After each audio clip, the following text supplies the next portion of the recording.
ईद पर भी लाहौर में डाकू दंदनाते रहे। इस्लामपुरा में कार सवार फैमिली को लूट लिया गया। मजीद जानते हैं डॉम न्यूज़ के नुमाइंदे वसीम रियाज से। वसीम, बताएगा इस्लामपुरा में वाक़या कहाँ और किस तरह से पेश आया, पुलिस का क्या मौक़िफ़ है?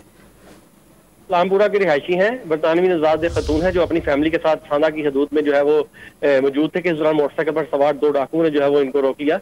इस वारदात की सीसीटीवी फुटेज भी जो है वो सामने आई है और इस फुटेज को देखकर साफ जाहिर होता है कि पुलिस ईद के रोज शहरियों को तहफ़्फ़ुज़ देने में जब नाकाम नजर आती है। पुलिस अफसरान ने सीसीपी लाहौर ने और डीआईजी ऑपरेशन ने जो मीटिंग की थी और शहरियों को तहफ़्फ़ुज़ देने के जो दावे किए थे वो सारे जो है वो हवा में जाते हुए नजर आ रहे हैं, क्योंकि पुलिस जो है वो किसी किस्म की शहरियों को तहफ़्फ़ुज़ देती हुई नजर नहीं आती। फुटेज के मुताबिक दिन दिहाड़े ये वारदात हुई। असले के जोर पर कार में सवार फैमिली को जब वो लूटा गया। इनसे लाखों रुपए मालियत की मुल्की और गैर मुल्की करेंसी, जेवरात, घड़ियां और कीमती सामान, मोबाइल फोन जिनमें और लैपटॉप शामिल है, वो लूट लिया गया।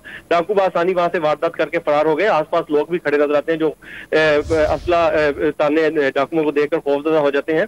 इसके बाद पुलिस ने मुकदमा जो है इसका दर्ज कर लिया है। पुलिस का कहना है कि सीसीटीवी फुटेज भी हासिल कर लिया और कोशिश की जा रही है कि डाकुओं की शनाख्त का अमल जो है वो मुकम्मल किया जाए और फिर इसकी गिरफ्तारी के लिए इकदाम किए जाए। ठीक है वसीम, बहुत शुक्रिया आपका।